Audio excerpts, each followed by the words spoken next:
ప్రయాగరాజ్లో జరుగుతున్న కుంభమేళాకు భక్తులు పోటెత్తుతూనే ఉన్నారు. ఇప్పటి వరకు 55 కోట్ల మందికి పైగా భక్తులు త్రివేణి సంగమంలో పుణ్యస్నానాలు ఆచరించారు. అయితే కుంభమేళాలో స్నానం చేస్తున్న మహిళా భక్తుల వీడియోలు విక్రయిస్తున్న 2 సోషల్ మీడియా అకౌంటర్లపై పోలీసులు కేసు నమోదు చేశారు. మహిళల గోప్యత, గౌరవానికి భంగం కలిగించే ఇలాంటి వీడియోలను కొందరు సోషల్ మీడియాలో అప్లోడ్ చేస్తున్నారు. సోషల్ మీడియా మానిటరింగ్ టీం దీన్ని గుర్తించింది. దీనిపై కోల్కతా పోలీస్ స్టేషన్లో కేసులు నమోదయ్యాయి. ఆ వీడియోలు అప్లోడ్ చేసిన ఇన్స్టాగ్రామ్ ఖాతాను గుర్తించేందుకు మేటా నుంచి వివరాలు కోరినట్లు పోలీసులు వెల్లడించారు. మరొక వైపు టెలిగ్రామ్ ఛానల్లో ఈ వీడియోలు విక్రయిస్తున్నట్లు మరొక కేసు నమోదైంది. వీటిపై దర్యాప్తు చేస్తున్నట్లు పోలీసులు తెలిపారు.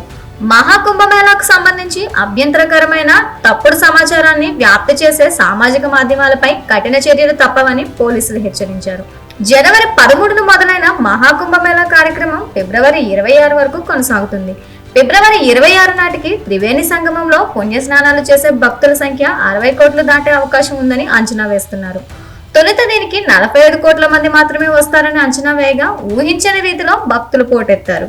ఫిబ్రవరి 14 నాటికి 50 కోట్ల మార్కును అధిగమించి 55 కోట్ల మార్కును చేరుకుంది. జనవరి 29న మౌని అమావాస్య రోజే దాదాపు 8 కోట్ల మంది ప్రయాగరాజ్కు రాగా, మకర సంక్రాంతి రోజున 3.5 కోట్ల మంది, జనవరి 30న 2 కోట్ల మందికి పైగా భక్తులు పుణ్యస్నానాలు ఆచరించారు.